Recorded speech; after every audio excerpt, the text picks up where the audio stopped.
اس سلسلہ اجتماعات کے اعتبار سے الوداعی تحفہ اب میں آغاز کر رہا ہوں۔ پہلی بات، اس سبب میں 3 باتیں مجھے کہنی ہیں۔ سب سے پہلی بات یہ کہ زندگی کی سب سے بڑی حقیقت موت ہے۔ ہم بھلائے رکھتے ہیں، اپنے ذہن سے اسے دور رکھتے ہیں، لیکن واقعہ یہ ہے کہ زندگی کی سب سے بڑی حقیقت موت ہے۔ خدا کے منکر پیدا ہوئے ہیں، لیکن موت کا انکار کرنے والا تو کوئی پیدا نہیں ہوا۔ اس لیے میں نے آیت آپ کو سنائی، کل نفس ذائقۃ الموت، ہر ذی نفس کو موت کا مزہ چکھنا ہے، ہر جاندار کو موت کا مزہ چکھنا ہے۔ ثم الینا ترجعون، پھر ہماری طرف لوٹا دیے جاؤ۔ تو زندگی کی سب سے اہم حقیقت موت، اور موت کے بعد رجوع اللہ، آخرت، یہ سب سے بڑی حقیقت ہے۔ ایک حقیقت سب مانتے ہیں، سب جانتے ہیں، دوسری حقیقت کے اوپر پردہ ہوا۔ میں نے اس اعتبار سے نوٹ کیا، یہ الفاظ قرآن میں 3 مرتبہ ہے، کل نفس ذائقۃ الموت، ہر جاندار کو موت کا مزہ چکھنا ہے۔ انبیاء اس سے مستثنا نہیں رہے، رسول اس سے مستثنا نہیں رہے، اولیاء اللہ مستثنا نہیں رہے۔ وقتی طور پر استثناء حضرت عیسیٰ کا ہے کہ ابھی وہ زندہ ہے، لیکن عیسیٰ یاتی علیہ الموت، حضور نے فرمایا عیسیٰ پر بھی موت آئے گی، جب دوبارہ آئیں گے زمین پر اتریں گے، پھر اس کے بعد ان پر موت وارد ہوگی، ان کی نماز جنازہ پڑھی جائے گی، انہیں دفن کیا جائے گا حضور کے پہلو میں، شادی بھی کریں گے، اولاد بھی ہوگی۔ باقی تو یہ ہے کہ کل نفس ذائقۃ الموت، سب کو موت کا مزہ چکھنا ہے۔ عیسیٰ بھی بالآخر اس سے مستثنا نہیں رہے گا، بلکہ قرآن میں ایک جگہ کہا گیا ہے أَفَإِن مِتَّ فَهُمُ الْخَالِدُونَ، کیا ہے نبی، اگر آپ کا انتقال ہو گیا تو یہ کیا ہمیشہ رہیں گے؟ کون ہے دنیا میں جو ہمیشہ رہے گا؟ انتقال تو ہونا، آپ کا بھی ہونا ہے۔ إِنَّكَ مَيِّتٌ وَإِنَّهُمْ لَمَيِّتُونَ۔ یہ تو مختصر ترین الفاظ تھے، اس سے آگے بڑھیے سورہ انبیاء میں فرمایا کل نفس ذائقۃ الموت وَنَبْلُوكُمْ بِالشَّرِّ وَالْخَيْرِ فِتْنَةً وَإِلَيْنَا تُرْجَعُونَ۔ ہر جاندار کو موت کا مزہ چکھنا ہے، اور اس سے پہلے پہلے ہم تمہیں آزماتے رہیں گے، خیر کے ذریعے بھی، بھلائی دے کر، صحت دے کر، دولت دے کر، اولاد دے کر، شہرت دے کر، اور برائی کے ذریعے سے بھی، تنگ دستی دے کر، بے عزتی دے کر، اہانت دے کر، ذلت دے کر۔ وَإِلَيْنَا تُرْجَعُونَ، اور پھر ہماری طرف لوٹائے جاؤ گے۔ یہ وہ دوسری حقیقت جو میں نے کہا کہ جس پر پردہ پڑا ہوا ہے، بہت بڑا پردہ ہے۔ لوگ یہی سمجھتے ہیں کہ یہی دنیا کی زندگی ہے۔ قرآن کہتا ہے إِنَّ الدَّارَ الْآخِرَةَ لَهِيَ الْحَيَوَانُ لَوْ كَانُوا يَعْلَمُونَ، یہ تو آخرت والی زندگی ہے جو اصل زندگی ہے، کاش کے نہ۔ اس سے بھی زیادہ تفصیل سے یہ آل عمران میں آئی ہے، کل نفس ذائقۃ الموت وَإِنَّمَا تُوَفَّوْنَ أُجُورَكُمْ يَوْمَ الْقِيَامَةِ، ہر جاندار کو موت کا مزہ چکھنا ہے، اور پھر تمہیں پورا پورا تمہارا اجر اور بدلہ دے دیا جائے گا قیامت کے دن۔ فَمَنْ زُحْزِحَ عَنِ النَّارِ وَأُدْخِلَ الْجَنَّةَ فَقَدْ فَازَ، جو کوئی آگ سے بچا لیا گیا اور جنت میں داخل کر دیا گیا وہ تو کامیاب ہو گئے۔ اللہم ربنا اجعلنا منہم، اللہم ربنا اجعلنا منہم، اللہم ربنا اجعلنا منہم۔ وما الحیات الدنیا الا متاع الغرور، اور دنیا کی زندگی تو سوائے دھوکے کے سامان کے کچھ نہیں۔ دھوکہ کس معنی میں؟ یہ تمہیں اصل زندگی سے غافل کر دیتی ہے۔ تم کہیں سفر پر جا رہے تھے، تمہارا کہیں گھر تھا، تمہیں واپس آنا تھا، تم راستے ہی میں کسی دلچسپی میں ایسے مگن ہوئے کہ گھر بار سب بھول گئے۔ یہ تو تمہارا عارضی سا سفر تھا، تم نے اسی کو اپنی منزل بنا لیا، اپنا ٹھکانہ بنا لیا، تو دھوکہ دیا اس نے تمہیں۔ ویسے دنیا کی زندگی دھوکہ نہیں ہے، بڑی حقیقت ہے، اس لیے کہ حضور نے فرمایا انما الدنیا مزرعۃ الآخرہ، یہ دنیا آخرت کی کھیتی ہے، یہاں بو گے تو وہاں کاٹو گے، یہاں کچھ کمائی کرو گے تو وہاں اس کا بدلہ ملے گا۔ اس اعتبار سے دنیا بہت بڑی حقیقت ہے، ایک ایک لمحہ بہت بڑی قیمتی شے ہے، لیکن اگر یہ دنیا تمہیں آخرت سے غافل کر دے تو اس سے بڑا دھوکے باز ہے، یہ اصل دجال ہے۔ میں نے تقریباً 60 برس کی عمر کو جب میں پہنچا تھا تو موت کا انتظار شروع کر دیا تھا۔ میرے قریبی احباب کو معلوم ہے، میں کہتا رہا، یہ بھی کہتا رہا کہ بھائی میں اپنے حصے کا کام کر چکا ہوں، جتنی صلاحیت اللہ نے دی تھی، جتنی بھی میرے اندر استعداد تھی، میں اس کو بھرپور طریقے پر استعمال کر چکا ہوں۔ دم واپسی برسر راہ ہے عزیز و اللہ ہی اللہ ہے، یہ میرا معاملہ رہا ہے 60 برس کی عمر سے۔ اس کے بعد اللہ نے مزید 14 برس دیے ہیں، یہ نافلۃ لک کے درجے میں کہتا ہوں، اس کا اللہ کا عطیہ خصوصی ہے، نفل ہے، ہمیشہ کہتا رہا ہوں۔ مسنون زندگی تو 61 برس ہے ہمارے حساب سے۔ علامہ اقبال کے بارے میں سنا ہے کہ رویا کرتے تھے کہ میری عمر حضور کی عمر سے زیادہ تھی، وہ 6 مہینے کم ہی رہی ہے حضور کی عمر سے۔ جو حضور کی عمر تھی وہی حضرت ابو بکر کی، وہی حضرت عمر کی، وہی حضرت علی، ہاں حضرت عثمان 82 برس کے عمر ماشاءاللہ۔ پھر یہاں کے مجددین میں سے وہی عمر حضرت شیخ احمد سرہندی کی، وہی شاہ ولی اللہ دہلوی کی، ہاں شیخ عبدالحق محدث دہلوی رحمۃ اللہ علیہ 82 برس کی عمر۔ لیکن یہ میں کہا کرتا تھا مسنون عمر تو 61 برس ہے، جسے ہم 63 کہتے ہیں، وہ اصل میں ہمارے حساب سے 61 بنتا ہے۔ وہ 63 قمری ہے، جو 9 دن کم ہے، قمری سال جو ہے وہ شمسی سال سے۔ بہرحال میں اس وقت سے منتظر تھا، لیکن جو بھی وقت اللہ نے دیا ہے، اللہ کا شکر ہے، وہ مفید کاموں میں لگا ہے۔ میں خاص طور پر میں سمجھتا ہوں کہ اللہ کا مجھ پر سب سے بڑا احسان، اور مجھے پر نہیں، بہت بڑے پیمانے پر لوگوں پر جو احسان ہوا ہے، وہ میرا 1998 کا دورہ ترجمہ قرآن جو کراچی میں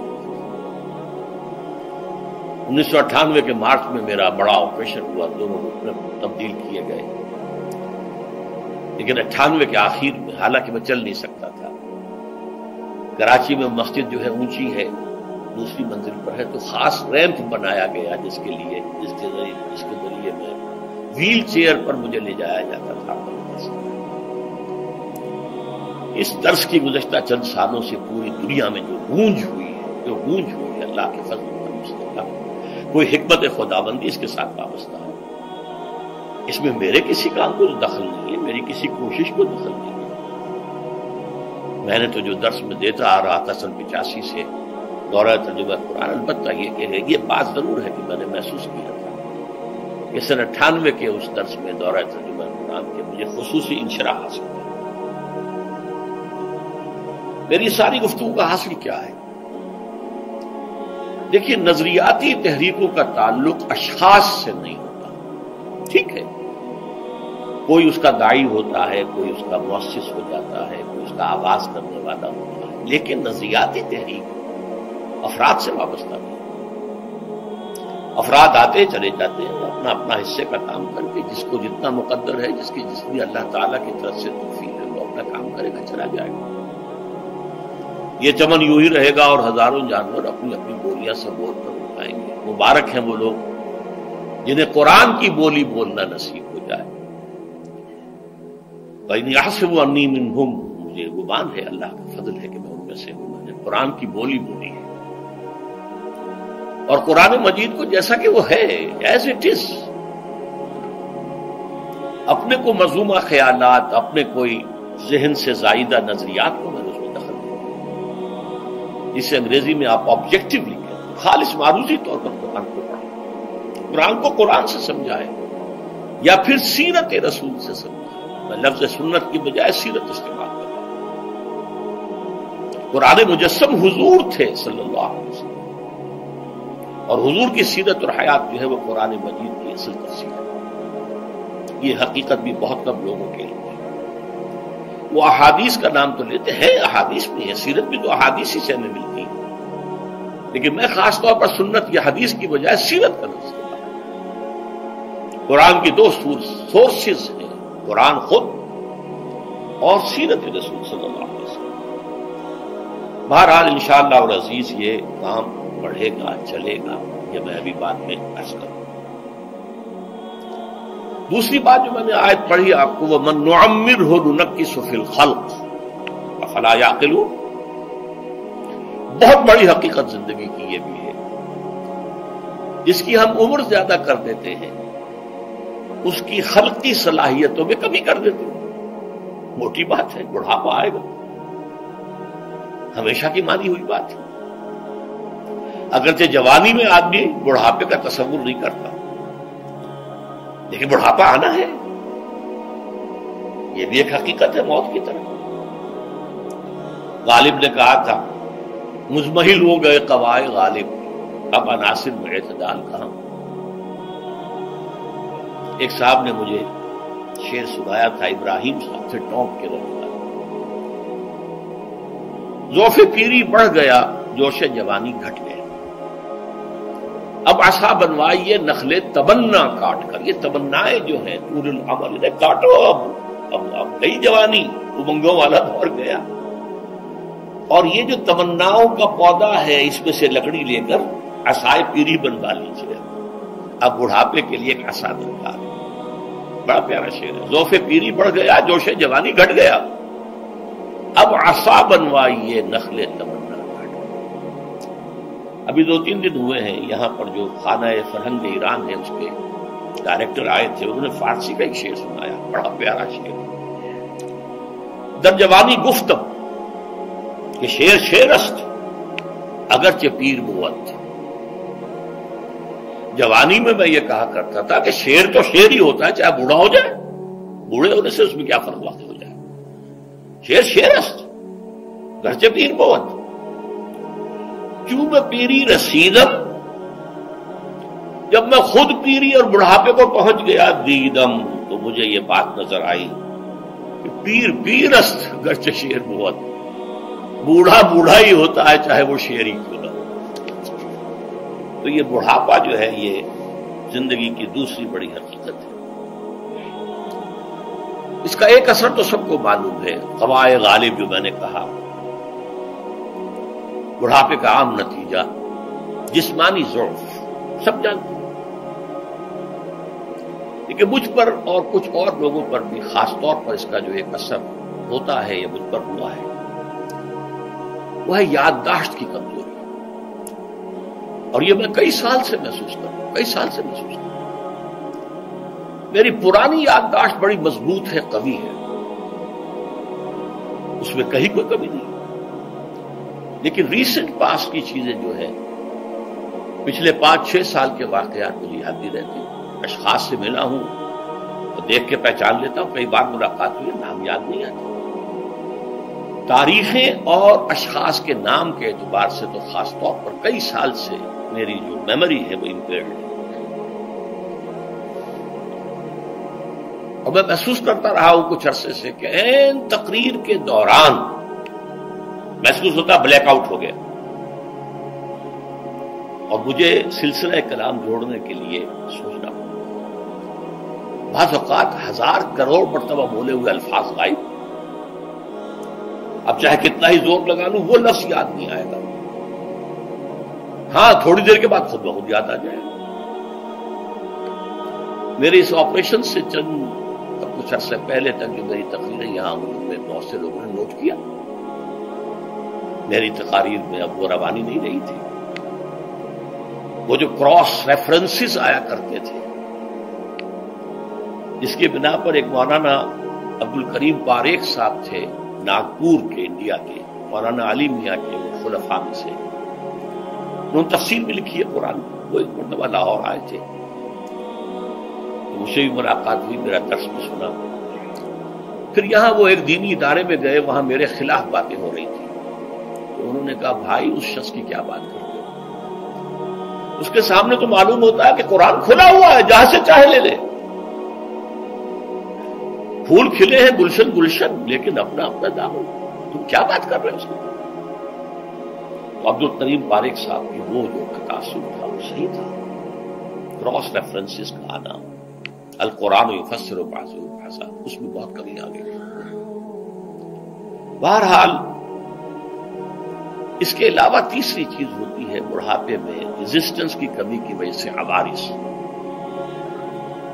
بلڈ پریشر کا میں مریض ہوں اور کوئی 25 برس سے ہوں، شوگر کا میں مریض ہوں اور کوئی 5 برس سے ہوں. ایک خاص برس جو مجھ پر آیا ہے آج سے 4 سال پہلے، اس کی ایک تاریخ ہے. یہ جو امراض دماغی کے ماہرین ہیں یہ کہتے ہیں کہ ایک مرض ہے بائی پولر ڈپریشن. انسان میں کبھی تو انشراح ہوتا ہے، ایکٹیویٹی ہوتی ہے، سوچتا ہے اور ایکٹیو کرنے کے لیے، گفتگو کے لیے، بھاگ دوڑ کے لیے طبیعت میں آبادی ہوتی ہے. کبھی وہ بجھ سا جاتا ہے، کبھی وہ حرکت کرنے کو جی نہیں چاہتا، پڑا رہے کسی کونے میں، سو جائے.